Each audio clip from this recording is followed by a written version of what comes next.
This is your host, Stephen Sargeant. Welcome to another edition. We got it all in this episode of Around the Coin. We have the CEO of Autonomys. We have Todd Ruoff.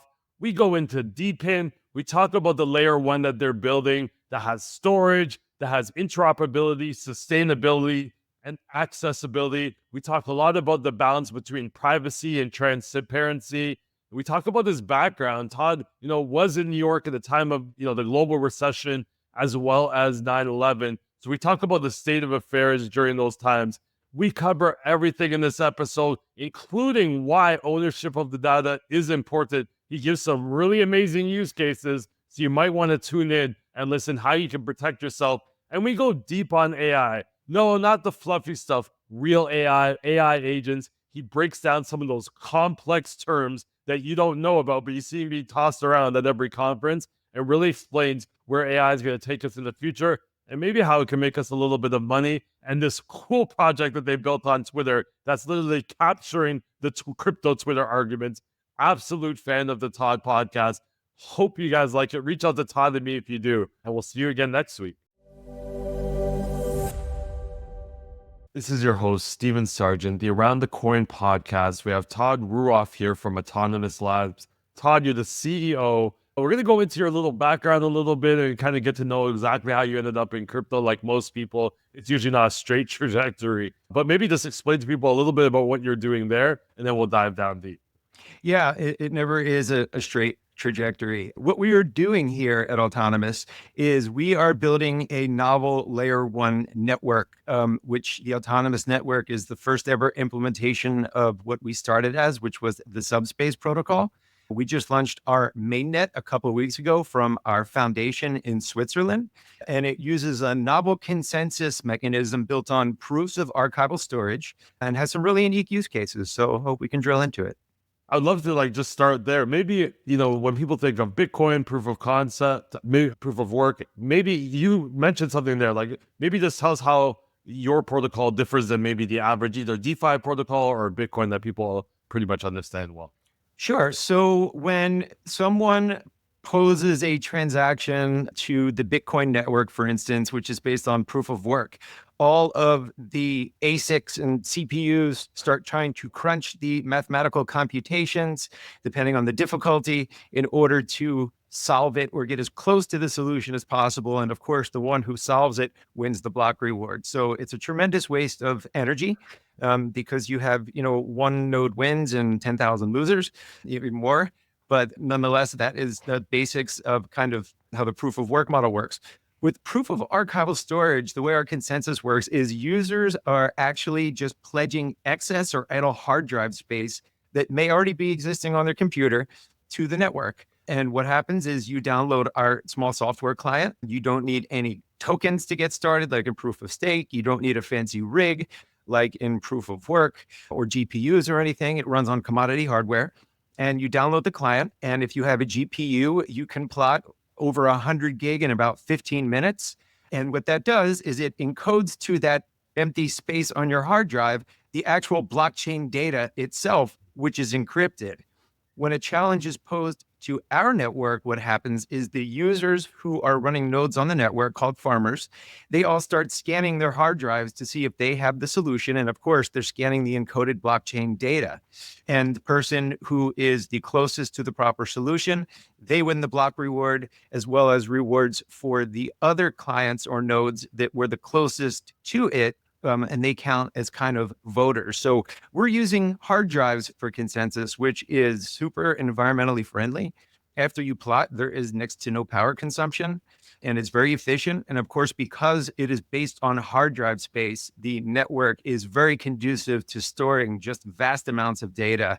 And the data really becomes an asset rather than a burden, like you see in some networks like Ethereum.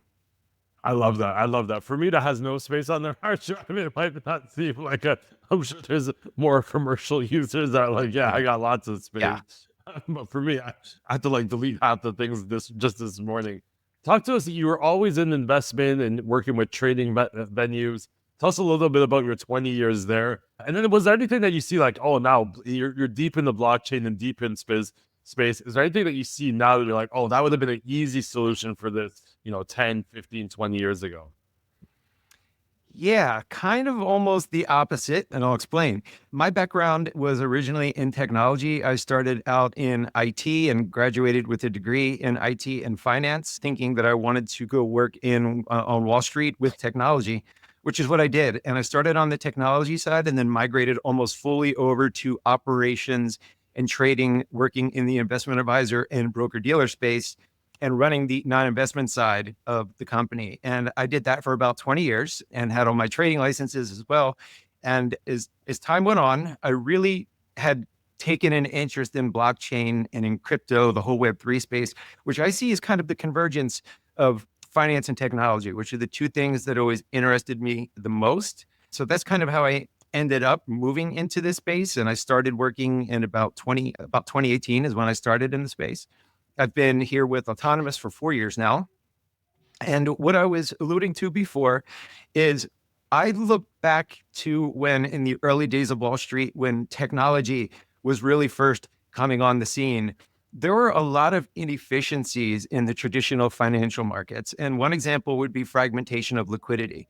There were the New York Stock Exchange and the American Stock Exchange and the NASDAQ, but they were all decoupled. And you had to go and look for where you could find the best liquidity. And then algos were developed to be able to do that. And then smart order routing to send it to the best exchange. And then they came up with this idea of the consolidated quotation system, which shows you the national best bid and offer. And it doesn't matter which exchange it's on, if it's OTC, if it's on the New York Stock Exchange or somewhere else, it consolidates it all together into a single quote, the bid and the ask, and here's the price.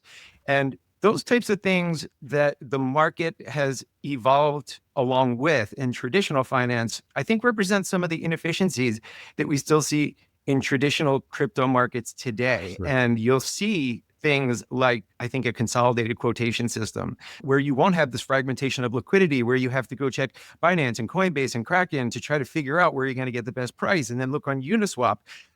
That needs to be aggregated and put into a single place where all the users can see it. So you don't have to be exchange specific. So that's one example, but I see a lot of synergies like that the TradFi market has figured out over the last 20 years. But some of those challenges, and custody would be another one, that still kind of exists in the crypto space. I think all of our arbitrage listeners just just stop the podcast. They're like, no, this guy's talking about us. Yeah. Basically, we're to take away from a lot of the arbitrage, but for the everyday user, it's exactly that, right? Trying to run from one exchange to the other, seeing if there's a change in price, if you can get more, depending on jurisdiction, which, as you say, is extremely inefficient. Now, you're in New York during the global recession and during 9/11. Can you maybe any thoughts or memories that you had about those days or around those times that kind of still stick with you today? Yeah, unfortunately, there are. So I was in New York, facing south from my window in Midtown Manhattan when 9/11 took place, and I did witness it, and it was a terrible thing. But what was really just kind of, I think, exemplary of people and mankind was seeing how New York in particular, and then the whole country, and then the whole world kind of came together to get through that. I thought that was a great example of our resilience. And, everyone was overly and extremely nice at the time and very accommodating with anything they could do. So that was tough, but it did have its bright spot in that it kind of, I think, unified the country and of course, the city. And then the global financial crisis, yeah, that was pretty devastating as well. I had friends that worked in the fixed income markets and that worked at Lehman Brothers, which got wiped out when that took place. But fortunately for myself, I was working for a very boutique established investment advisor, and we were mostly kind of value driven in our investment approach. So while we were affected, it wasn't quite as devastating as it was for much of the market. But yeah, those big drawdowns, you tend to remember those. They really stick with you. So yeah. Was there any time that you thought like, hey, we're not going to recover from this? Like both of those are like monumental, similar to the pandemic, historical times. Was there any other thought like, hey, maybe I should go into another career trajectory, get back into IT and tech? Was there any thoughts of that during those either one of those times? Yeah, it's funny. I think there always is, and I've been through so many cycles now with both, world events, with gigantic market movements in both TradFi and crypto. And I still find myself every time we get into a bear market like we just had with crypto for the last few years, thinking, boy, is this ever really going to come back? And, you watch all the podcasts and, people like yourself and everybody talks about it as though this is just a speed bump, this is just a little part in the road. And I wonder how much people actually believe it because, I say the same thing when I message it out, but I think somewhere deep inside, everybody has that fear. But it certainly builds resilience. You have complete confidence. Like the big drawdown that happened in our markets in crypto the other day, where some of the altcoins went down 20%. There was no question in my mind that it was going to bounce right back. So I think it's very circumstantial. But yeah, it certainly makes you more resilient when these things happen and knowing that it's probably not the end. Some of those altcoins are like, maybe they should maybe they should stay down. They're not doing anything for anybody. But that brings us to Autonomys. The company is backed by some well-known players, including, Pantera and I believe Coinbase's Ventures. It says you're building something called AI 3.0. And, I think it was Jack Dorsey that, just as we got into Web3, was talking about Web 5.0 and like kind of leapfrogging us. Is, Web 3.0 very consistent to your AI 3.0, where it's like, oh, we're in the beginning of AI, but let's just marry AI with blockchain and see how quickly we can go? Yeah, I would say very much so. Chris Dixon from A16Z had a statement and he has a book that, the first iteration of web was Web 1, and that was read, when you could go and you could read on various websites. Web 2, you could read and write, you could interact and send information. And then, of course, we get to Web 3, which is read, write, and own is his definition. Very similar with our AI thesis. We really define AI 1 as the early days of machine learning, which is something that was always there in the 2000s, but it wasn't really as prevalent of a news topic as it is today, because that brings us to AI 2, which is generative AI, the things that we're using today, like Claude and ChatGPT and some of these LLMs with interfaces that we're able to use so that everyone has access to it. With Web3, it's this concept of human-centric AI, where we're actually empowering individuals and giving them control and ownership over their data, versus it being, managed by a few big players, which is kind of what we see today in the AI space. It's about democratization of data access. It's about sovereignty. It's about transparency, and all the aspects of that combined together to kind of make a pretty good similarity, I think, to what Web 3 does to Web 2.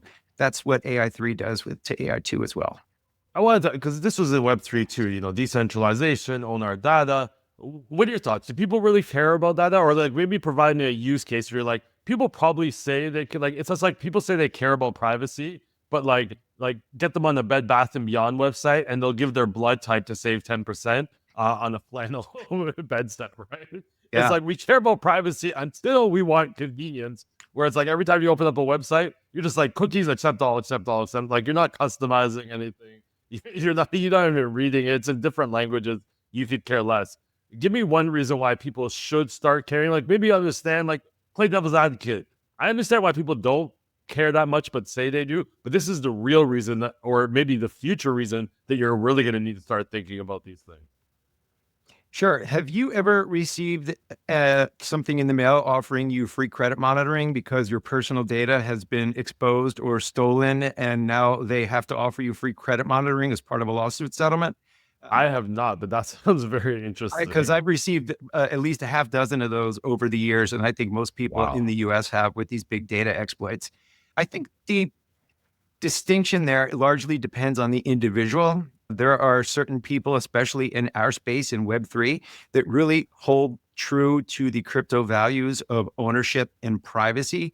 Whereas I completely agree with you, people are willing to give away their deepest secrets just so they can, get a discount, as you had said.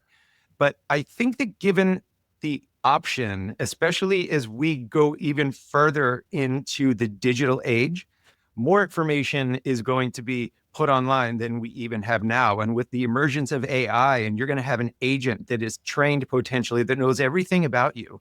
Are you comfortable with that potentially being controlled by someone else, or having AI models trained on your personal information, versus now where maybe you think, well, it's in a database, they're too lazy to look at it. But as we get into the age of AI, you have to really think about how this data can be used and potentially used against you.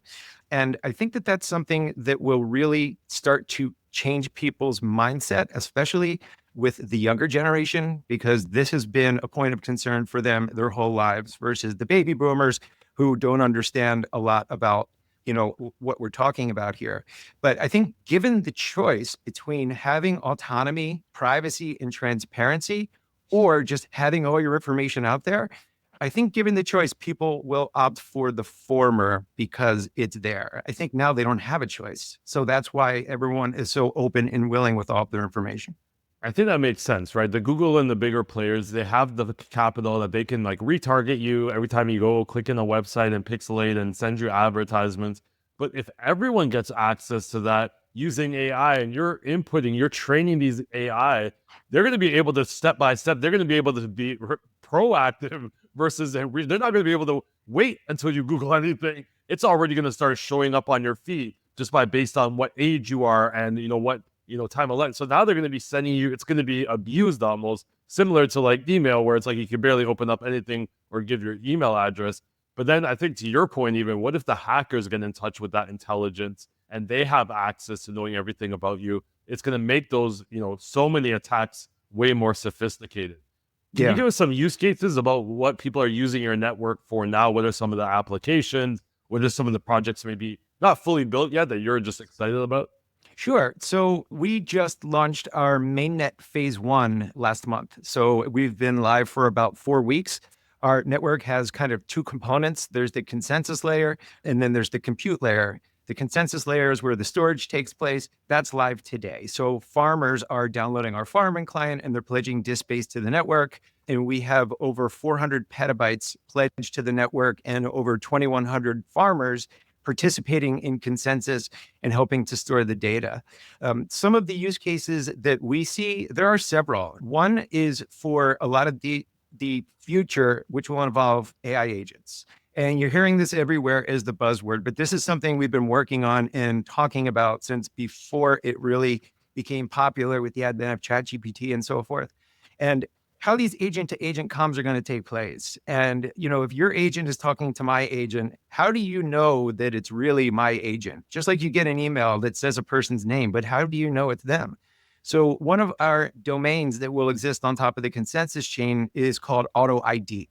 And it is just a feature. It's built in. It's not necessarily like a core product offering, although it can be for some people, to give agents or AI models or people a unique ID that cryptographically proves their identity. So in using that, they can communicate confidently with other agents, knowing that the agents are who they say for. So ID is going to be one thing that I think is very important. Another one would be for the real-time payment rails. So all of these communications that are going to be taking place between agents and between people and agents and so forth, this is going to cost money. There is a tremendous amount of data that's going to need to be stored. And, it would be much easier if we had a way where we could affect this instantaneously with real-time settlement versus using a credit card or doing an ACH transfer and you get it in 3 to 5 days. It can happen at the snap of a finger. So that is one. Storage is also a really big use case for us. There's going to be a tremendous amount of data that is going to be generated by AI and agent-to-agent comms.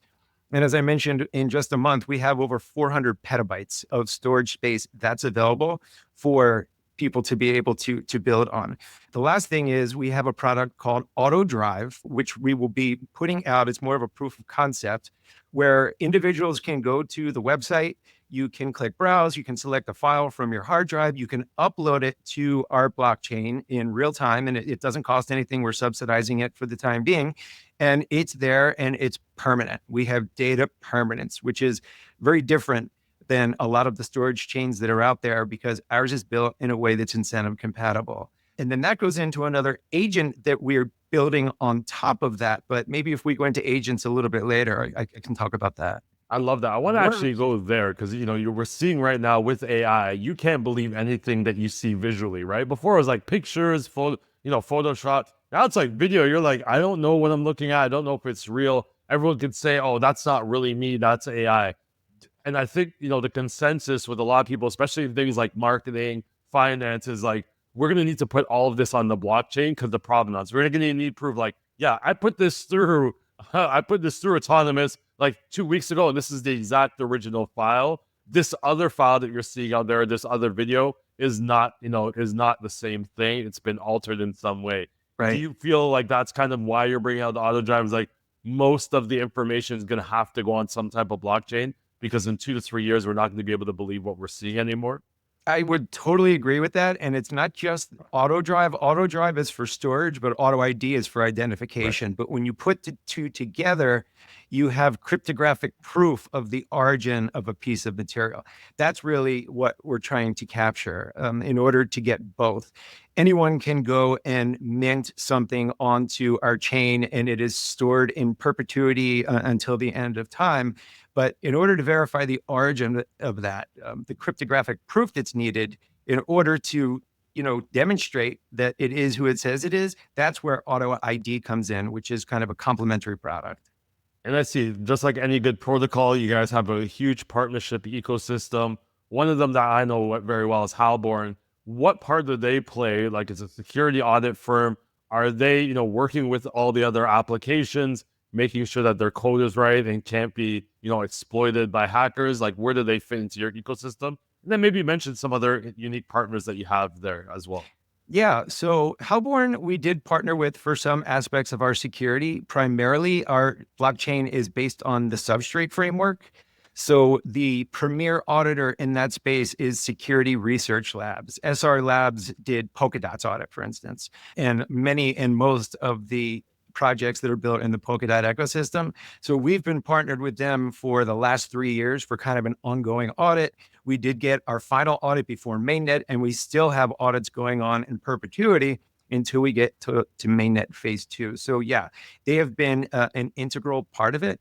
And we are just now getting to the point we have signed over 40 different partnerships, which many of which are co-marketing, and many will be to build and deploy things on the blockchain like agents. And again, it's a novel base layer one, so it can run anything. We will have an EVM domain so people can deploy Ethereum smart contracts.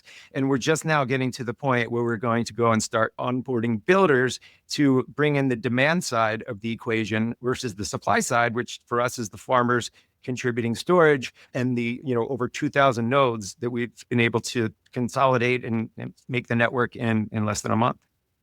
Awesome. You just brought on the chief marketing officer, and you said a lot of your partnerships are on marketing. It seems that, as a protocol layer, you're always contending with, grants from everyone's jumping from one protocol to another, trying to get as many tokens as they can, as many grants. It's hard to figure that there's that many developers and users that stick with the project. Like, what are you, and I believe his name is Peter, what are both of your thoughts on how you can, get that stickiness and traction where people want to build and stay long term on your project? Yeah, stickiness is a big thing. And yes, I do work closely with Peter on this. And shout out to our fabulous integrations manager. His name is Parth. He's been with us since about the same time Peter joined. And, we've found that it works best through incentive alignment. We have made a generous token contribution to the treasury, which is over 15% of the total supply. That is all for the betterment of the ecosystem and the community. And again, that's run by the Swiss Foundation, which we wanted to do it in Switzerland because we wanted to have, really good optics. It's not easy to put up a foundation in Switzerland. We could have done it in some other jurisdiction, Singapore, the Cayman Islands, in, less than 2 months. It would have been a lot better annual retreat, I think. Yeah, so we spent over a year getting this thing established so that we could do it right. And with 15% of the token supply, the foundation and the foundation council, which is the governing body, and through governance, which we'll be introducing in latter stages of the protocol, they will be able to kind of direct these funds as to where they're going to go. And most of it will be used toward grants, which is exactly what you're saying, to entice people to come in, and long-term incentive alignment. We have another project that we are working on. We haven't really come out to announce it yet, but we're looking into something where we can essentially launch like an incubator network, which will reside on our blockchain.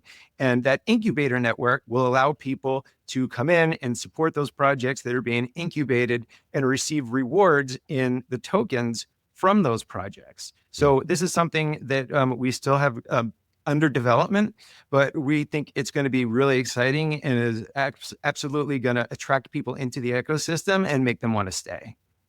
You were telling me, I think before we were recording, that you used to be the CFO.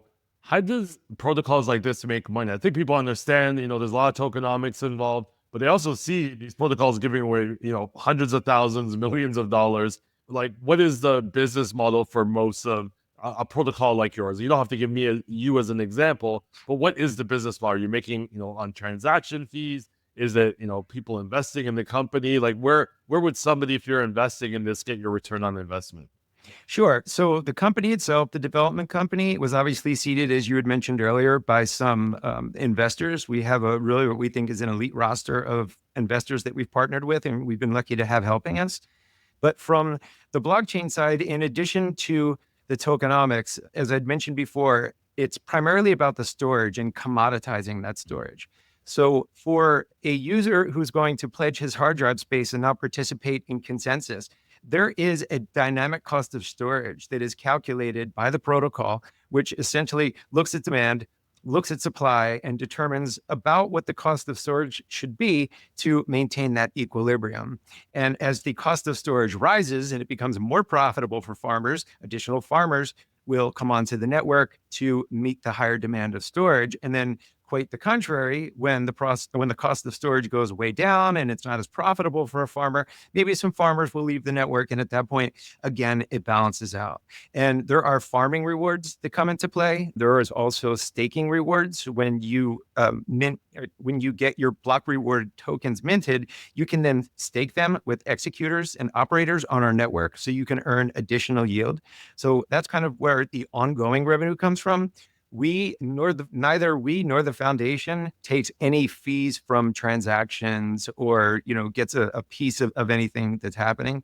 We are invested in the ecosystem by holding the token, much like everyone else. So we're all kind of partners in that, but we have no additional benefits of, additional revenue streams or anything like that. If you grow it and it blasts off and everyone's dedicated and puts their effort to it, the entire ecosystem goes up in value and everyone has a percentage of that. That's awesome. Exactly. Ambitious, awesome, and awesome.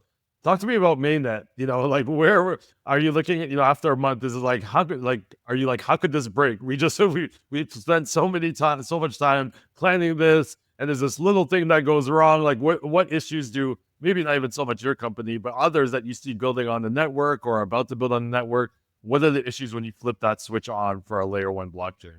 Yeah, fortunately, we have a really talented protocol team that orchestrated this, and in real time and live during a community call, we launched the network, and the video is available on our website and our YouTube for anyone that wants to watch. But that's what made it, I think, especially challenging, but also especially exciting, because you can't hide when you're streaming something in real time. And fortunately, it went off without a hitch due to some great planning and proper scripting of the sequences. And we were able to launch the chain and start seeding the storage in real time with everybody watching. And it could not have gone any better. So we were very lucky. But again, I attribute that to the skill of our protocol and community teams that really built this out. To the point of sometimes when things don't go well, and you do see that a lot, unfortunately, I think it's when people don't anticipate. Anyone can just launch a chain and have a token. Right. But to do it properly and to think through all the possible scenarios that could happen in the future really is important. And you see this with a lot of big projects that have launched recently. I won't name any, but, problems with their tokenomics where maybe, the investor, their tokens are locked, but they were able to stake their locked tokens. And meanwhile, because they were able to stake all those locked tokens, they were able to take out $60 million of staking rewards after only a few months of mainnet because they didn't lock the staking rewards. Well, that's one of those things that I think people really need to anticipate, because that leads to a complete imbalance of liquidity in the ecosystem versus what people were expecting. And of course, the community is upset because as far as they're concerned, those were supposed to be locked tokens. So how does that happen? And it's just thinking through every iteration of what could go wrong. And I don't think anybody is capable of doing that perfectly. Neither will we be. We were very fortunate with Mainnet Phase 1. With Mainnet Phase 2. Neither will we do, but we're off to a good start. Yeah, anything can happen. Anything can happen, but we try our hardest. I can say that. I love that. Is it tough? Because coming from that Web 2 where like, hey, if you're Zuckerberg and obviously you're working with people, but it's like your company, your decisions. If it fails, it's on you. Whereas like you're in Web 3, you almost need to build with the entire community. And to your point, when something goes wrong, it's not just, oh, you're disappointing like shareholder value or you're disappointing the couple people on your team. You have tens of thousands of people relying on this, to go a certain way. Is it kind of hard? 'Cause essentially, you're building in public at that stage. Do you find that a little bit more difficult, especially with there's a lot of community pressure? They want the token to go up. So, sometimes it might be a little bit short-sighted in the actions that they want the foundation to take. Yes, and I see that quite a bit where there is some short-sightedness. People want liquidity yesterday, whether their token is locked or they received rewards and they can't access them yet. Everybody wants them, and then you have to wonder what kind of hands are you putting those tokens into? You want diamond hands instead of paper hands. And the people that really have the belief in the ecosystem, they're the people that we are really trying to reach. And they know that for the long-term betterment of the entire project, there are going to be some sacrifices or some things that may not happen as quickly as they would like, but it's going to be for the trade-off of having it done properly. And I think anyone would rather have it done properly than just a kind of a quick hit. But again, this is Web3 and people want things, they want immediate gratification. So versus the Web 2 world, yes, it's very different. It is a lot of responsibility that not just myself, but our entire team feels to our investors, our ecosystem users, the team itself, our ambassadors. And that's something that we take very seriously. And in order to, kind of keep pace with everything that's going on in a very transparent manner, we deploy all of our resources to make sure we're always communicating with the community in our Discord, in our Telegram, on our X account, to make sure that we're doing things as transparently as possible. And I think that's the most that users can ask for. And it's not something everybody does. But when you do it, the people that really matter the most to the project are going to appreciate it. And those are the ones that you want to keep around. I love it. Is it nice to know that you've been building, especially with this team, for 4 years? And it's almost like Deepin has finally come to you, whereas like 4 years ago, nobody cared about Deepin. It was NFTs. Then we went to the metaverse. Then we jumped to AI. Then we jumped to DeFi and Bitcoin. But in the background, it seems like, infrastructure, the picks and the axes and the shovels, like that's always been on investors' mind. But it seems like now it's getting to the mainstream where even, your average meme coin holder is kind of getting interested in Deepin again and T and all the acronyms. Do you see that? Or is that just, am I a little too close? I see it more often? Or do you see when you're going to events and conferences that a lot of people are getting more and more interested into Deepin? Yeah, absolutely. We position ourselves as Deepin as well because of the storage component, but there are a lot of networks out there that are just selling storage. That's the only, real reason for the protocol.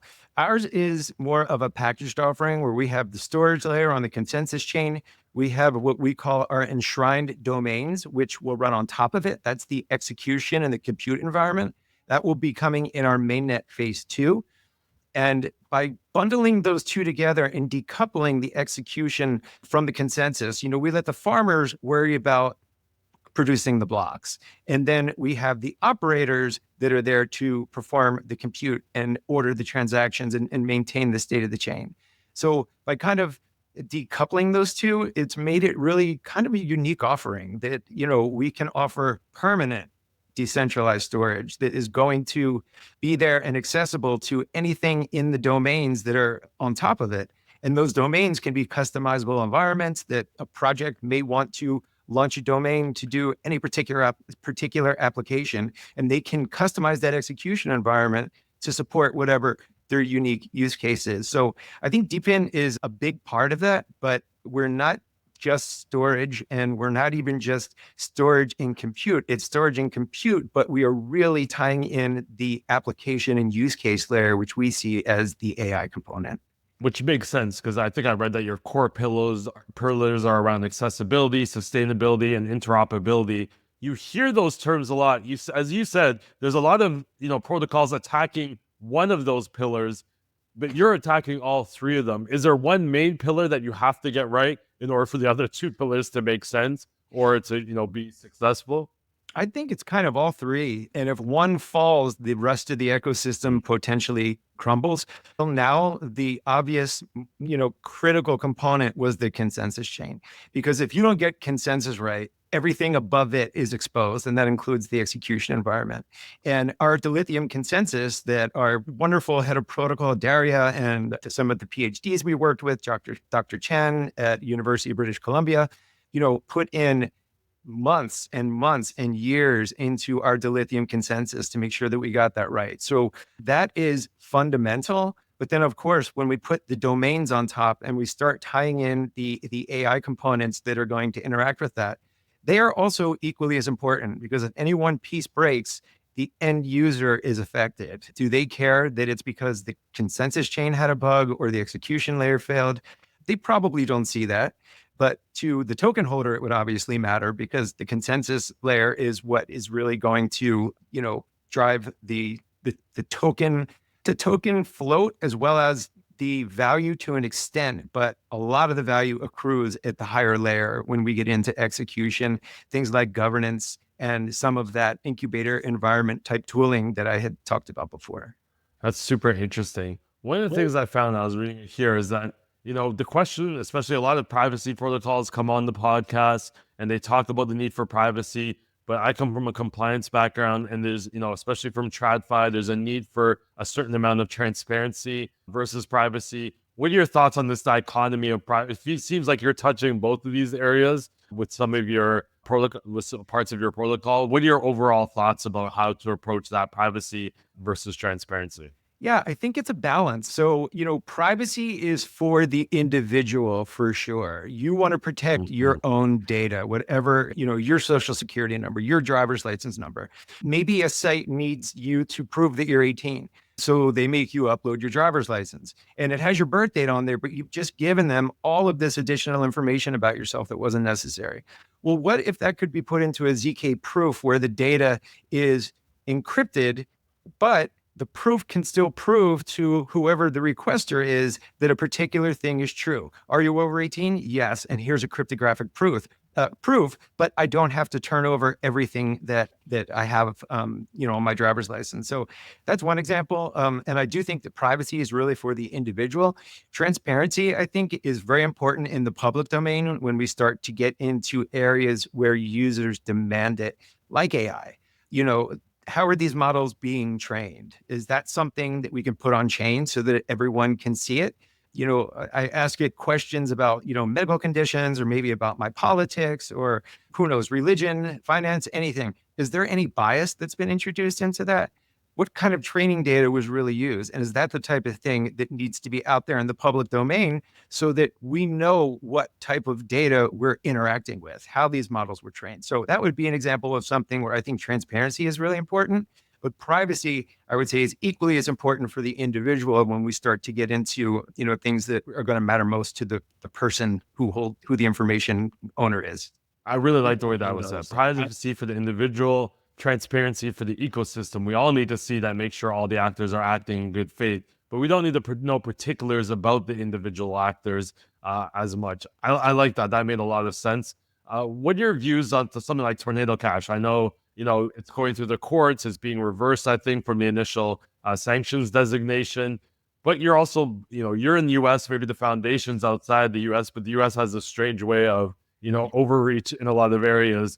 What is your thoughts, especially now with Trump, and where are your thoughts about the regulation in the US and what it needs, or what you need from those regulations to be able to thrive in, obviously one of the most important markets around the world?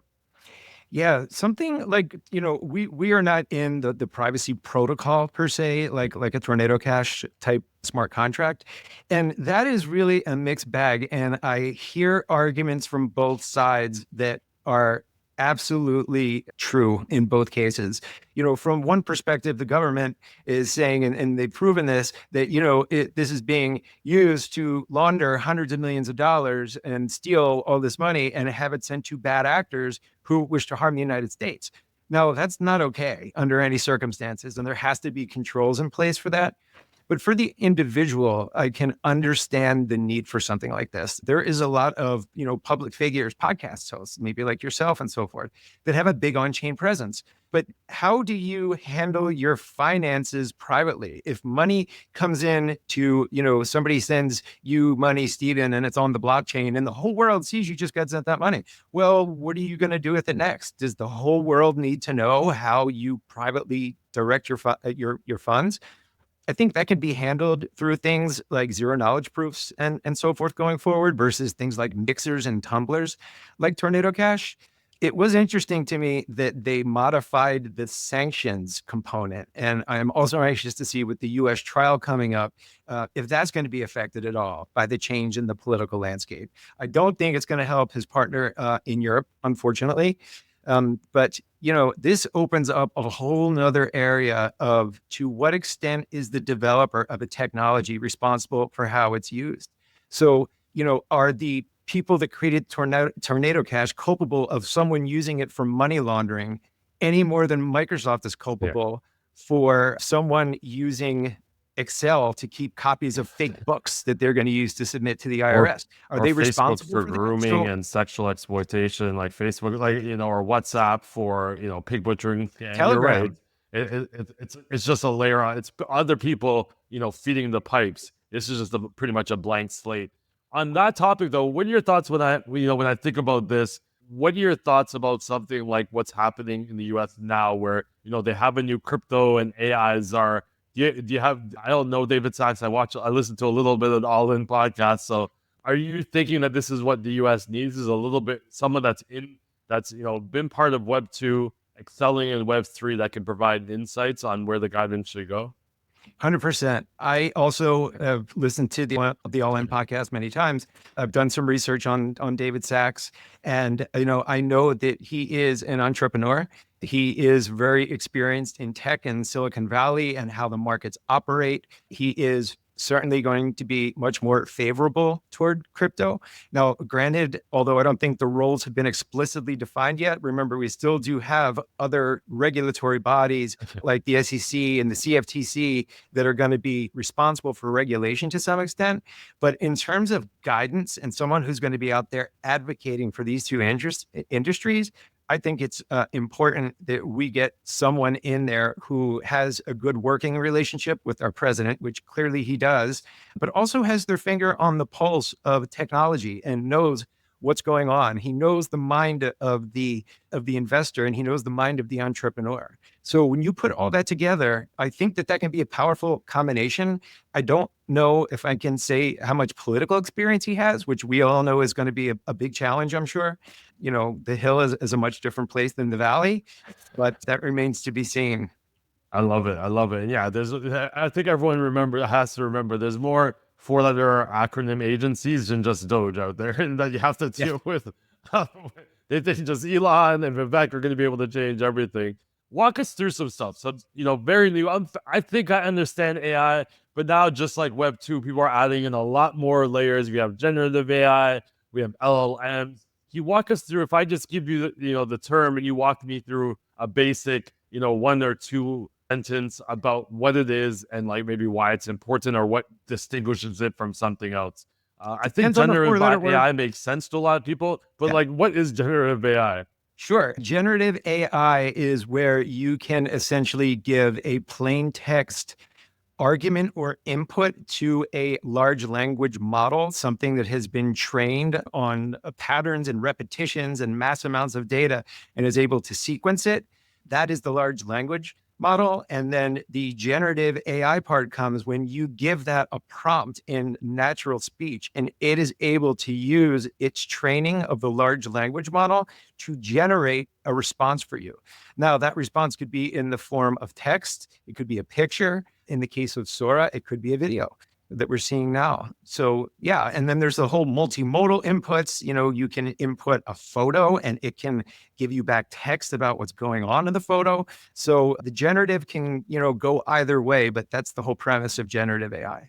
And then is there a difference between AI agents and something like ChatGPT or Claude or Perplexity? Are those one and the same, or are those a type of AI agent? Like, how would you describe those? Yeah, I would describe them as components of the AI agent. So in the case of Autonomys, I'll explain something we're doing and how that kind of overlays with it. So we created a proof of concept AI agent called Argue Mint, MINT. So it's on Twitter. If someone wants to follow it, On zero. Twitter. I love that. Play on words on Shameless Twitter. I'm plug. done. Yeah, shameless plug. It's 0x Argument. And what we've done is we have pointed it towards a lot of the Web3 conversation online. And it is out there to basically take counter positions and to offer, maybe some opposing point of view, not necessarily be contentious, but in some cases it may be. And that is consistent with probably 99.99% of the agents that are already out there. And the difference between the agent and just ChatGPT is the agent is acting autonomously. It's on its own. ChatGPT is waiting for you to tell it to do something. Right. That's the interface to the language model. So Argument is sitting there and it's waiting and it's automatically on its own engaging in conversations. We have it connected to a RAG model, an augmented generation, retrieval augmented generation, where it can take the tweets, it can, or whatever you want to call them on X, it puts them through the AI interface and it comes back with a response. So once that response is submitted and it's posted on X, it takes the original interaction and its response and any subsequent interactions and it mints them on our blockchain. So it is really using the blockchain. So this is a true blockchain-based agent, unlike other agents that claim to be, on-chain, but the only on-chain component is they have a meme coin. Aside from that, there's nothing to do with the blockchain. But again, this is a proof of concept. It's not to say that there's tremendous value in storing interactions on X, but this is just to show, when our agent talks to another agent or talks to a person and a dialogue gets started, those communications can be anything, but we're taking those and we're minting them on chain so that there's a history and you can go and retrieve it and it's there permanently. I think that, when you say does that have a use case, like when you think about, what's happened recently with Puff Daddy or, Jay-Z, the first thing everyone does is go and delete their tweets, to your point. So like if there's a place where you can like drum up some of these tweets, and obviously there's like screen recording and, a lot of people, there's probably companies that all they do is take pictures of celebrity, screenshots of celebrity tweets. But it'd be interesting if, David Sachs had such a contentious point, 7 years ago about crypto, like he was like, Jamie Dimon's right, Bitcoin's a scam. And then now he's kind of running, the opposition would want to pull up those old tweets and how he responded to a bot, pretty much, an AI agent. I think that's super interesting and fascinating, actually. Yeah, and then what our model will do is when it mints it on chain, that becomes part of the on-chain memory for the RAG model. So it uses those interactions to develop any kind of future responses that it's going to generate, and that memory gets built and it gets retained permanently. So, again, this isn't to say, one of our core product offerings is going to be we're archiving, tweets. A lot of people do that, but in this case, it's tweets, but it could be supply chain data. It could be medical history. It could be education material. And this could be happening between agents or between human and agent, and it's going on chain. We just felt that this was a fun little way to kind of demonstrate, how our product works with the AI agent using our Auto Drive SDK, which was what stores the data, and then putting the AI component in and showing people how the whole thing kind of works together in a very understandable way that we think people will find fun. Awesome. Before I get into asking about your predictions and what the future holds for what you are doing and others in the space in 2025, some of you people are listening to this AI agents, you're able to respond. Where's the business use case? Like, where's the, if I'm an average user, I know a little bit about crypto, I'm dabbling in AI.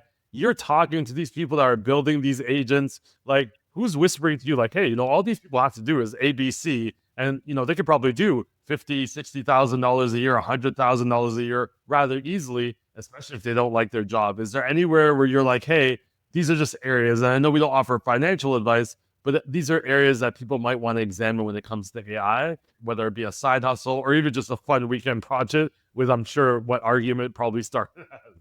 Right. Yeah. And one of the things that I kind of keep in mind when I'm talking to people, especially some of the younger generation today, is to make sure, if at all possible, universities now are starting to offer AI curriculum. That's going to be hugely important certain functions, repetitive functions. Tech support is one where we're seeing it. On Amazon now, you chat with an AI, you no longer have to chat with a live person. So things like support, more trivial tasks are going to be handled by AIs, and those jobs are going to go away. But the people that know how to use AI are going to be the ones who really have flourishing careers in the future, the ones that know how to maximize its benefit to get the most productivity. It's not necessarily to say that in the future, AI is going to reduce jobs and we're just going to continue with the output that we have. It's rather going to make people more productive so we can, create more. GDP is probably going to skyrocket in the coming years as a result of, the AI innovation and how that whole space is going to move things forward. I would say to the point about how that is going to interact with blockchain is that, keeping everything in these permanent records, as we talked about, like with storage for payment rails. And, that would be one use case, as you'd mentioned, payment rails and transparency of data online and entire AI models, perhaps at some point.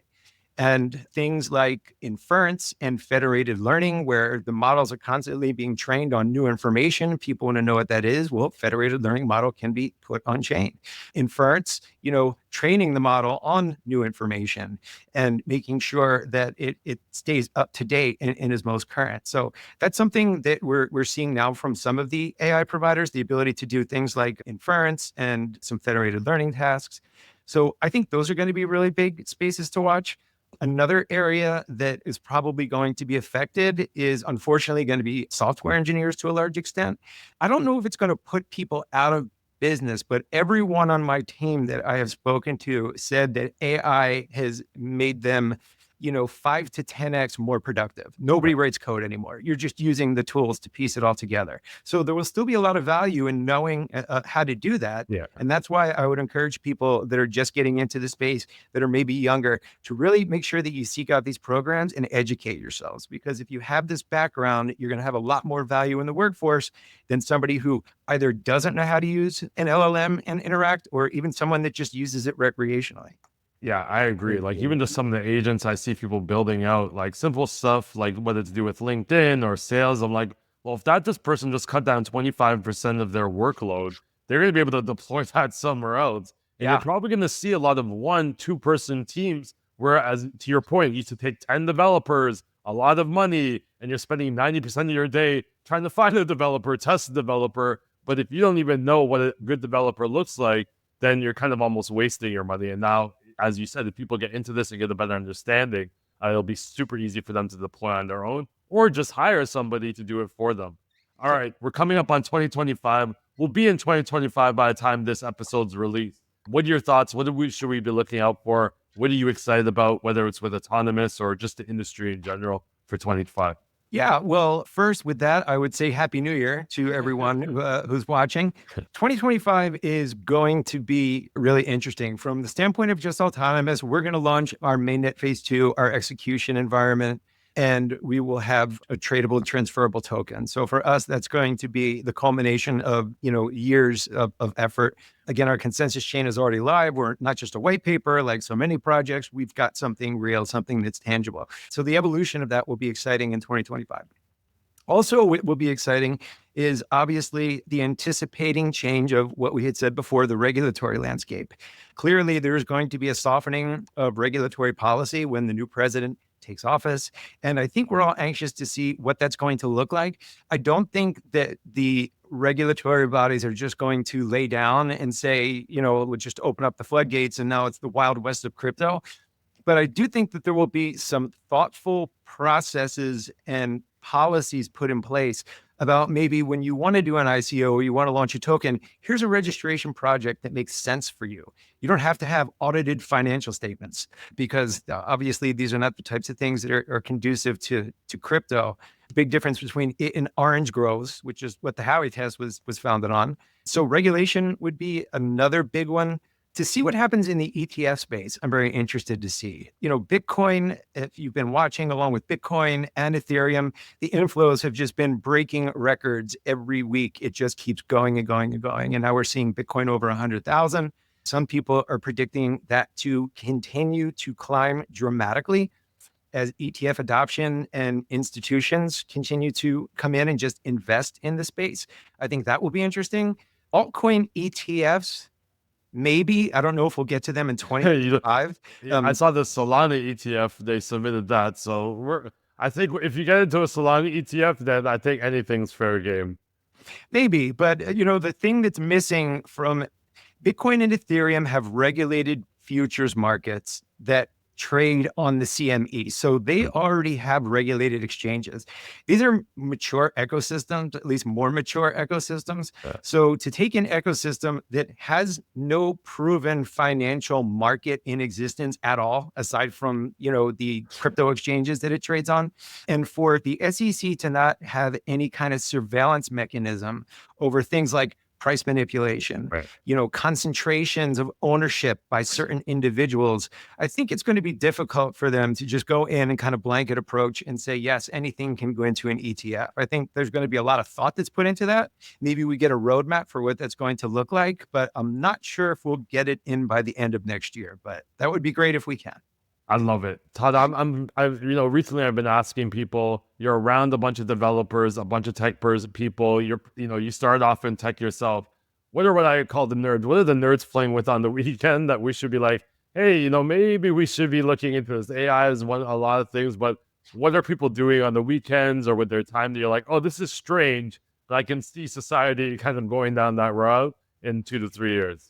Yeah, those are great questions. I would say on our side, it's a lot of development in Rust. And what I have found with our developers is that they just love to build these things in their spare time. Right now, I really do think that AI, not just because it's the shiny new toy, but because it is kind of like the foundation of a lot of things that are being built right now, is still playing a big part in what people are doing. The argument was built on the spare time of our head of engineering, who was able to just kind of create this and keep working on it on weekends because he liked the idea and he wanted to do it because this is what he enjoys doing.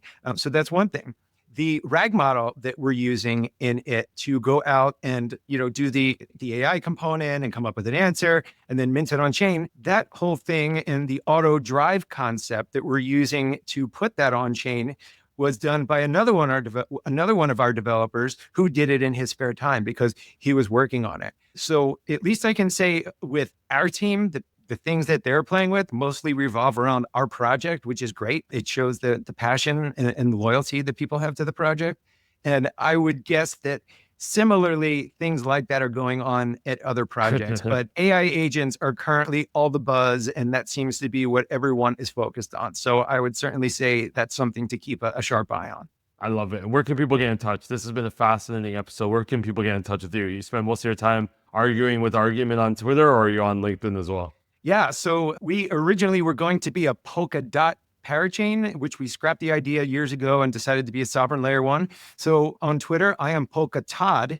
So you can get me on Twitter. Our website is Autonomys with a Y, auto, NOMYS. .xyz. Of course, we have a very active Discord server. We do have an Autonomys Twitter account. You can, of course, follow 0x Argument as well. And Telegram, all the major channels. We would love to welcome anyone who wants to hear more about the project. Because you brought it up again, and now you're explaining it, why do a layer one? That's the question I have for anyone building a layer one, where you probably saw early on, like, hey, we can just build on top of an ecosystem that's already built, thriving, has the community. What was the kind of, maybe not nail in the coffin, but where you're like, hey, we're going to put in all this work, we might as well just do our own layer one network? Yeah, because there is the reliance on someone else's technology for yours to exist. Yeah. And not that there's anything wrong with that at all, especially in the case of Polkadot. They built the whole parachain ecosystem, but everything is relying around their consensus chain and if that stops, which it hasn't to the best of my knowledge, if anything were to happen, all the projects that are on it are also going to kind of grind to a halt, or going to run into trouble. We've seen that happen with Solana several times now, where the change just kind of stops. So by building your own sovereign layer one, not only can we just take advantage of our core competencies without having to like kind of put a round peg into a square hole, which is what it felt like we were doing, but it allows you to really expand your creativity. And, our founders, just when they came up with this idea, it was so novel and so kind of new that no one had ever really done it. So it seemed like the easiest thing would maybe be to build it on another chain. But once we realized, I think, the creative and engineering creativity that could be accomplished as a sovereign layer one, we decided to go the other route. And that happened about 3.5 years ago. And that's how it evolved. And that makes a lot of sense, because if nobody ever did it, you want to kind of have that moat there, that advantage. But if you build it on top of something else, then anyone can just kind of come and build a very similar foundation as you. Whereas it looks like you guys are doing things completely a different way, and that's only going to happen on your own blockchain.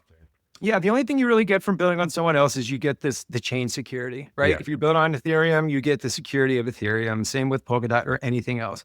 But as I said, we have over 400 petabytes already, hopefully a lot more by the time people see this, that have been put toward our consensus.